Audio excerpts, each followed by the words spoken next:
Bom dia, gente. Não, eu só quero saber de vocês se o contraste está adequado ou se precisa apagar todas as luzes. Porque eu particularmente gosto de conversar vendo as pessoas, e quando apaga tudo, a gente não vê direito as pessoas, né? Posso deixar assim? Está tranquilo? É? Já deu horário? Bom, então, conforme foi solicitado pela coordenação, né? Vamos tentar fazer um horário aí bacana para a gente poder curtir o evento como um todo. Meu nome é Karina Menezes, eu sou conhecida como K. Menezes e sou integrante do Raul Hacker Club, lá de Salvador, Bahia.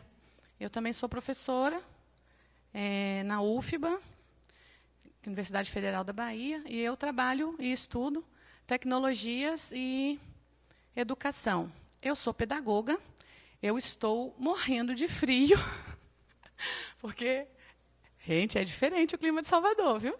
Então, quem ainda não conhece, fica o convite para ir lá conhecer a nossa sede do Raul Hacker Club e conhecer a nossa terra.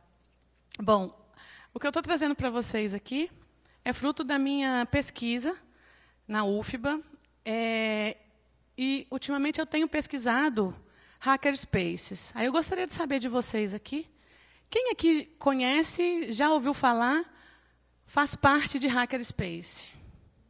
Conhece, já ouviu falar e faz parte. 2 pessoas, né? 4. Melhorando. Porque, geralmente, eu vou em eventos de educação, na hora que eu falo hackerspace, o pessoal já mexe na cadeira. Eu explico, olha, espaços de hackers. Aí o pessoal mexe mais ainda na cadeira.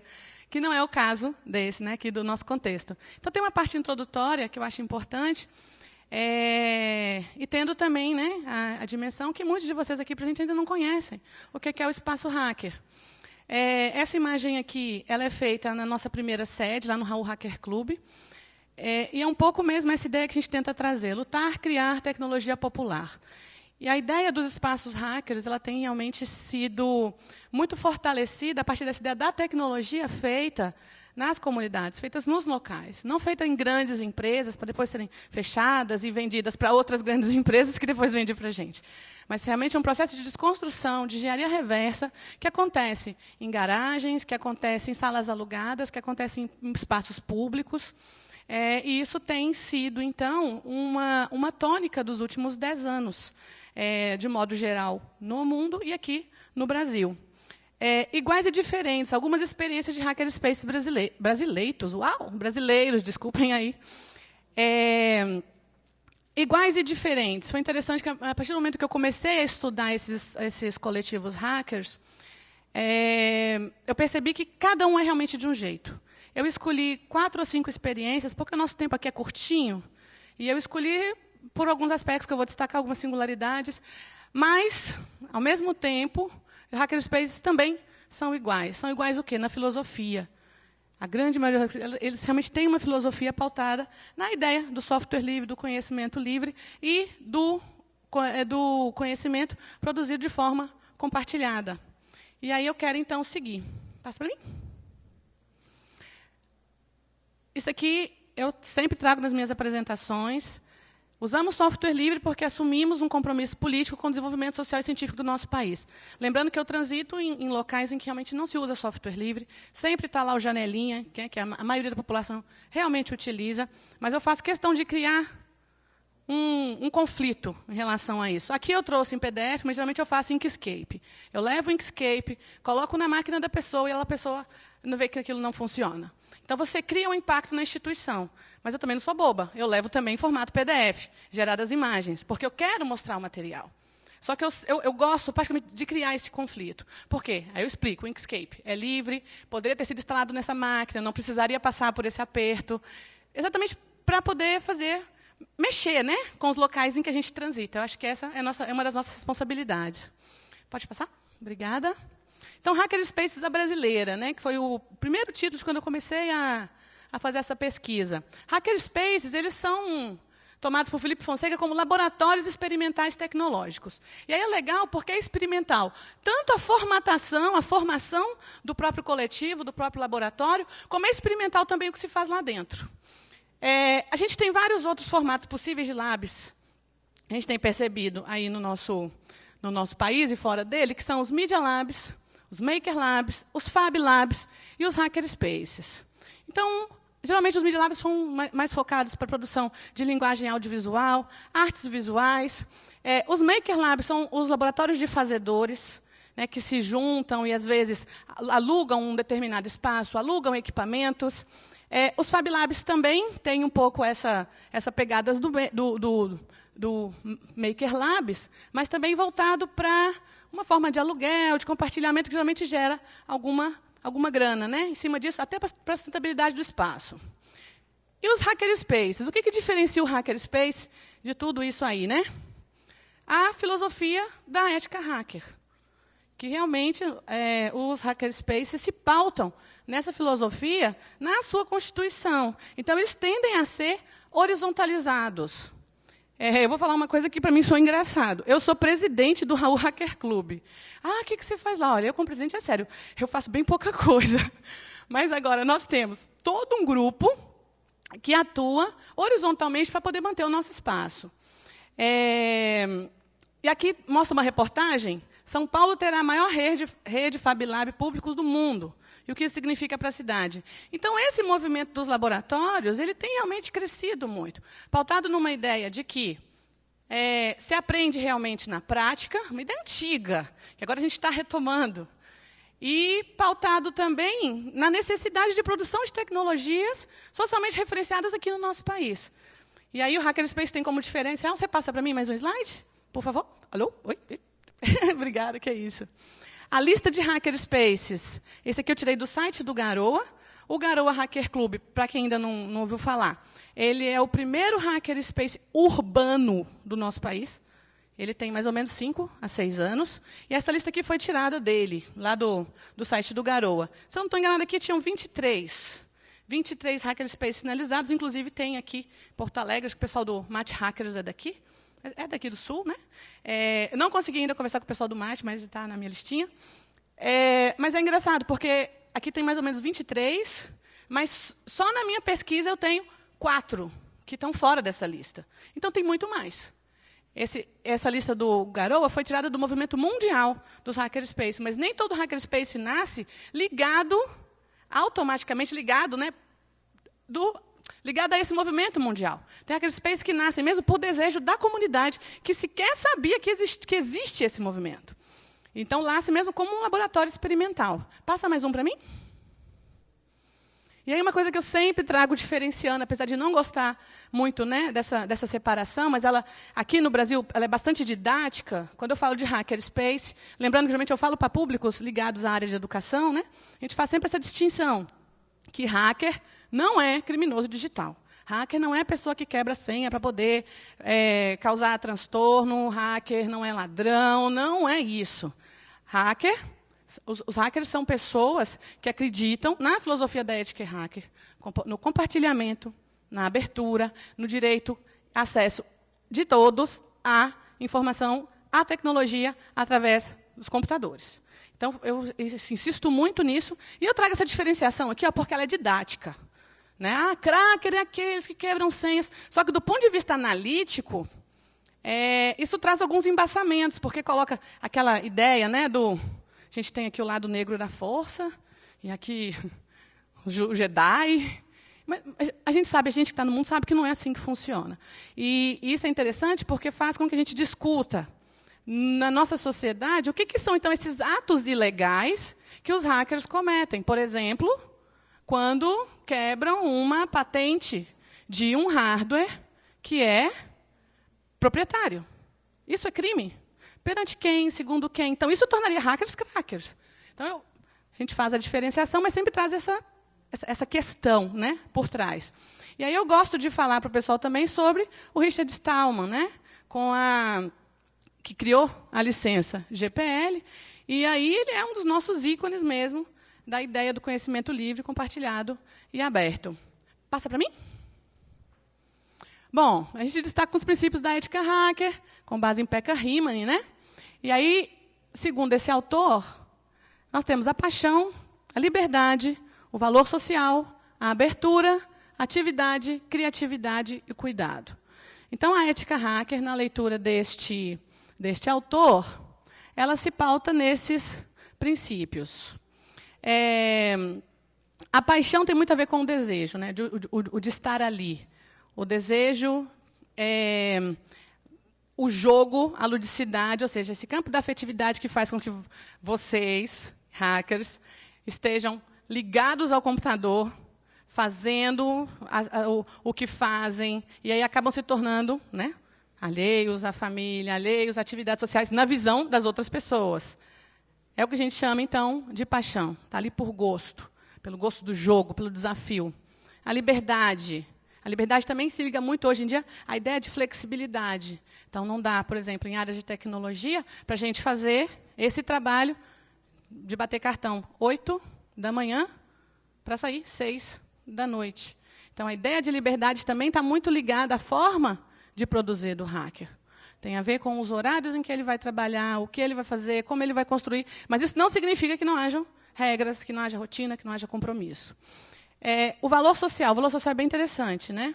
Que é o reconhecimento das ações. E o reconhecimento das ações vem as suas contribuições para a comunidade da qual você faz parte. Então, o seu valor, o seu reconhecimento não vem do diploma, não vem dos estudos, não. Vem da forma como você contribui. A abertura é estar disposto a mostrar o que faz e estar disposto ou disposta a receber as críticas sobre o que faz. Isso é necessário exatamente nessa ideia de que o que você está fazendo é compartilhado e é aberto. Atividade. Não dá para ter uma atividade hacker, não dá para ter um hacking se você não for ativista, se você não colocar a mão na massa, se você não se mover. Então, a gente precisa mesmo sair do discurso e ir realmente para o campo da prática. Criatividade. Criatividade é uma das características que eu, particularmente, acho mais interessantes, porque eu sou da área de educação. E a gente vê, quando as crianças estão em fase de crescimento, né, a gente vê que elas são muito criativas, de modo geral. Têm ideias, querem fazer coisas, querem pegar, querem saber. Né? E depois vão ficando adultos que vão perdendo essa característica. Mas será que a criatividade não deveria ser um aspecto humano, independentemente da idade? Onde que essa ideia da criatividade, onde que essa característica vai sendo perdida durante a nossa vivência? Então, são questões que eu me coloco. Eu tenho algumas hipóteses, mas não vou falar sobre elas agora. E a ideia do cuidado. O cuidado, se eu não estou enganada, é no Bridge, ou é no NC Resistor. Mas tem um hackerspace internacional, nos Estados Unidos, que tem lá como máxima: seja excelente com os outros. Seja excelente com os outros. Isso tem a ver com a ideia do cuidado. Então, perceba, está ligado à abertura. Se eu estou aberta para mostrar o meu trabalho, para compartilhar o meu trabalho, estou aberta para receber crítica, eu preciso também ter clareza de que as pessoas com quem eu estou compartilhando vão ter cuidado comigo. Não vão fazer críticas destrutivas, não vão acabar comigo, mas vão realmente fazer críticas que construam, que colaborem. Isso é o cuidado com o outro. Essa perspectiva do cuidado. E Eric Raymond, ele traz essa frase que eu acho muito interessante também, que a cultura hacker é uma cultura da doação. Por isso nós temos a internet como ela é hoje e lutamos para manter a internet tal como ela é hoje, com protocolos livres e abertos. Né? Porque foi essa cultura da doação que gerou hoje grande parte do progresso científico e tecnológico da nossa sociedade, que é conectada em rede. Foi essa cultura da doação que veio dos hackers. A atitude hacker, então, não se restringe à área das tecnologias. Eric Raymond, ele tem lá no manifesto Como Ser um Hacker, ele diz claramente, ele deixa, hackers são programadores, experts, só que ele considera também que tem características da ética hacker, que são aquelas que eu estou trazendo para vocês ali, e essa ideia da cultura da doação, que você encontra em outras áreas. Você encontra na medicina, você encontra nas artes, você encontra na educação. Então, né, cada um de vocês fazendo aí uma reflexão, eu tenho certeza que vocês vão conhecer hackers que vão além, ou que não estão necessariamente com o pé na área tecnológica, que são realmente pessoas que se entregam, que fazem as coisas ativistas, buscando algum tipo de mudança, algum tipo de transformação pautada nesses princípios. Segue para mim. Então, vamos falar aqui dos espaços hackers. Falamos um pouco ali do que tem de igual, que são aqueles princípios, aquelas características, e o que os espaços hackers, então, têm, a partir disso, né, que eu tenho percebido. Paixão, diversidade, sociabilidade e tecnologias. Eu estou questionando hoje um pouco a ideia da diversidade, depois eu explico por quê. Mas tem diferenças, isso é fato. O Hackerspace é um local que congrega pessoas que têm objetivos comuns, mas que são completamente diferentes. Sociabilidade. Tem alguns estudos que dizem, aqui no Brasil até, eu acho que foi Cecília Burtetti, ela fez sobre o mate. É você! Cecília, obrigada, lindo o seu trabalho. Ela fala lá, olha, as pessoas vão para o Hackerspace para aprender. Então, isso ficou muito forte no trabalho da Cecília. Mas é interessante porque, quando a gente vai retomando a história do surgimento dos Hackerspace lá na Alemanha, a gente vai ver que a aprendizagem é um efeito colateral da existência do Hackerspace. Porque muita gente vai para o Hackerspace pela amizade, para poder sociabilizar, para estar junto. E aí, estando junto, com amigos, com interesses comuns, aprende. Então, isso é muito interessante. E nós temos, claro, vários hackerspaces que surgem com essa ideia da aprendizagem. Tem vários, vou mostrar algum para vocês. E tem outros que surgem apenas pela reunião dos amigos. E tem em comum também as tecnologias. E não é só tecnologia de informação e comunicação, não. A gente tem aqui, na Bahia, Arraial da Ajuda, o caso do Bailux, que tem um bracinho na permacultura, nos conhecimentos tradicionais indígenas, xamânicos. Então, não é só tecnologia no sentido do artefato físico, né? No sentido do artefato material, mas também no sentido das tecnologias sociais. E aí eu quero registrar, está me gravando? Tá? Que o Bailux é o primeiro hackerspace do nosso país. Ele tem 10 anos e fica em Arraial da Ajuda. Por isso que eu falei que o Garoa é o primeiro hackerspace urbano, e ele tem cerca de 6 anos. O Bailux tem 10. E não foi necessariamente ligado a esse movimento internacional, mas realmente a necessidade que se percebeu em apropriar as tecnologias em um contexto mais de campo, né, um contexto mais do campo, menos urbano, mas se apropriar de formas sustentáveis. Segue para mim? Então, o Garoa Hacker Club, né, que eu não podia deixar de mostrar. Tem aqui algumas imagens do Garoa. Eu gosto dessa imagem aqui, ó, que é a Juca e o pessoal dele. Foi onde, no Garoa Hacker Club, foi onde nasceu a Metamáquina, a primeira impressora, se eu não estou enganada, né, informação, a primeira impressora 3D que foi feita com hardware e software livre no nosso país. Então, vejam, o Hackerspace começa, né, como um espaço de convergência de interesses e pode, sim, gerar empresas. Pode, sim, gerar recursos financeiros. É possível que isso aconteça. Não é o próprio Hackerspace, mas é possível que ele gere coisas novas. Uma incubadora de novas tecnologias. Aí o pessoal produz cerveja, Gota Serena, que eu ainda não bebi, mas eu gostaria realmente de experimentá-la. Isso aqui como forma também de financiamento do espaço. E eles estão com um projeto muito legal, que é o Hackerspace no Parque. Então, perceba, tem esse movimento de você juntar um grupo de amigos para poder alugar um espaço, para poder ter um laboratório, para poder fazer os seus projetos. E depois que você faz tudo isso, você começa a perceber que aquele laboratório não é suficiente. Aí você começa a pegar seus amigos, pegar as coisas do laboratório e levar para a praça, que foi, a princípio, onde tudo começou. É onde começa a reunião dos amigos, né? Geralmente nos locais públicos, em casa, enfim. Passa mais um? O CDC Minasap. Aí, por que ele está aqui? O CDC Minasap, se eu me lembro bem, ele está com 2 anos agora, 2 a 3 anos de criação. Foram amigos do curso de tecnologia, na cidade de Janaúba, de Minas Gerais, fazendo curso de tecnologia, não tinham espaço para poder praticar. Fizeram um projeto, levaram para a universidade disse, não, né? Como assim? Vocês vão ficar aqui, qualquer horário que quiser, para fazer tecnologia? Que tipo de tecnologia? Tecnologia livre? Não, como assim? Então, eles não conseguiram espaço. Mas eles se propuseram, junto à prefeitura, a começar a oferecer oficinas. Fizeram um grupo de estudo, ofereceram oficina, começaram a participar de evento. E hoje eles são... Essa foto aqui é do Arduino Day que eles fizeram.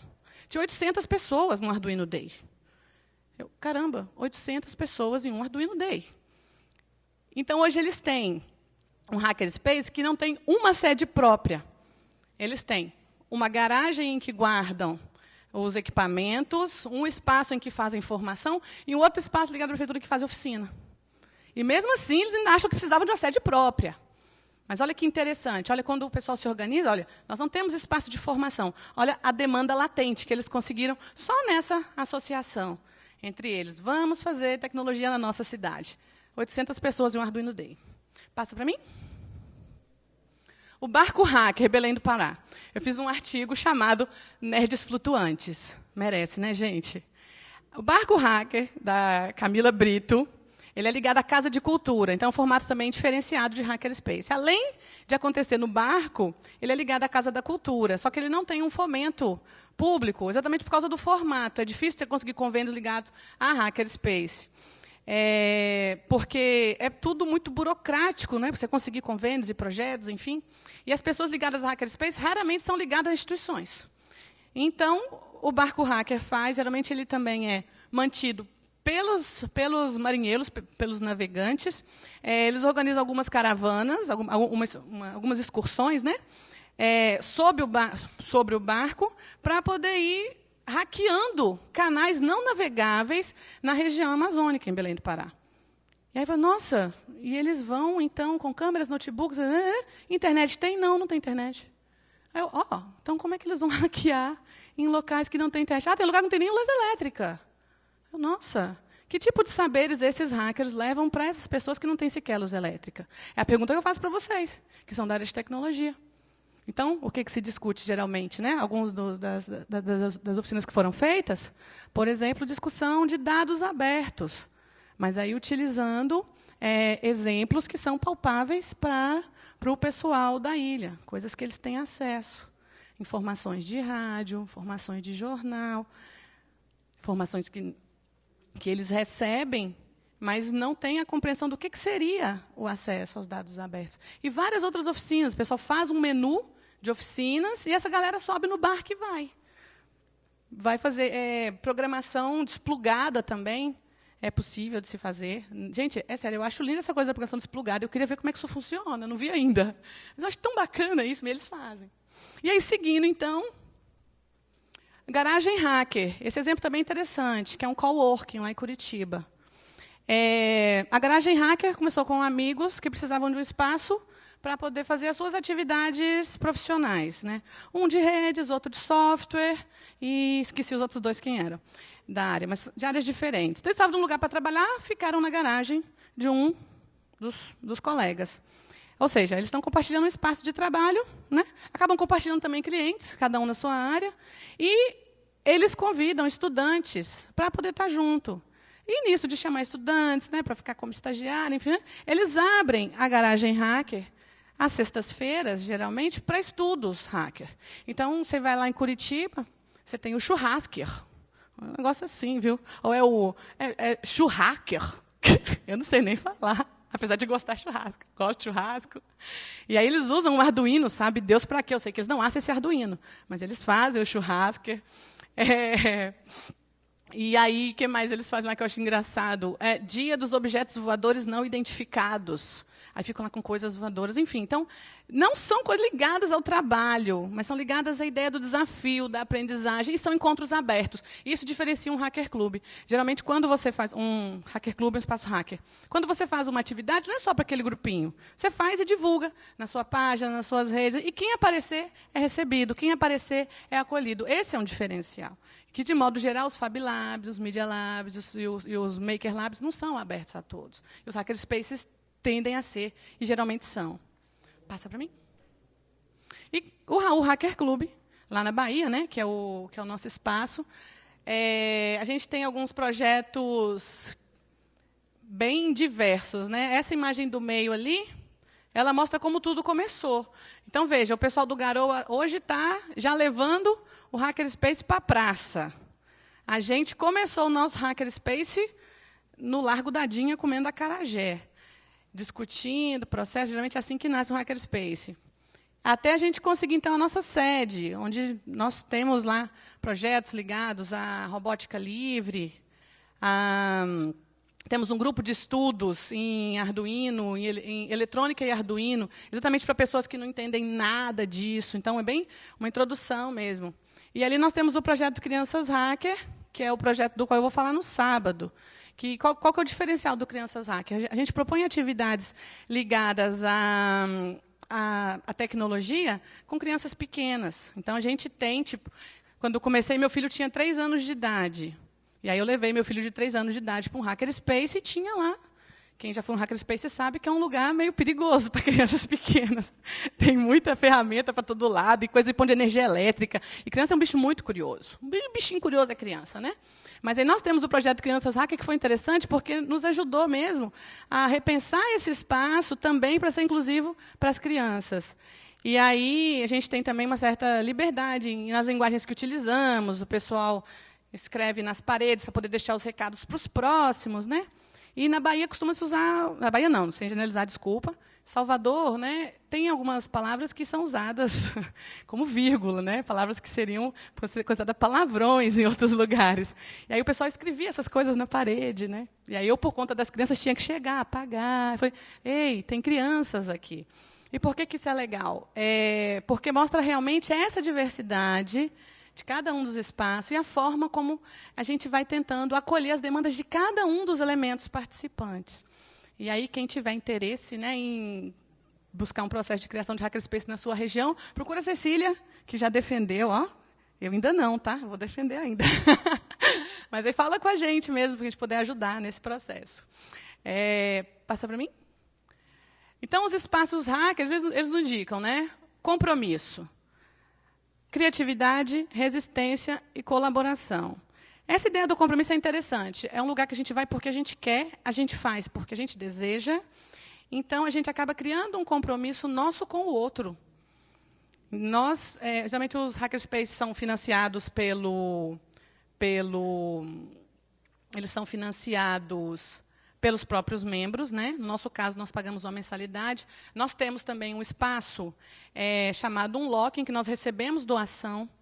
Inclusive, os hackerspaces, aqui no Brasil, são financiados pelos componentes do Partido Pirata. Se eu não estou enganada, é até uma das cláusulas do regimento do Partido Pirata que se apoie hackerspaces.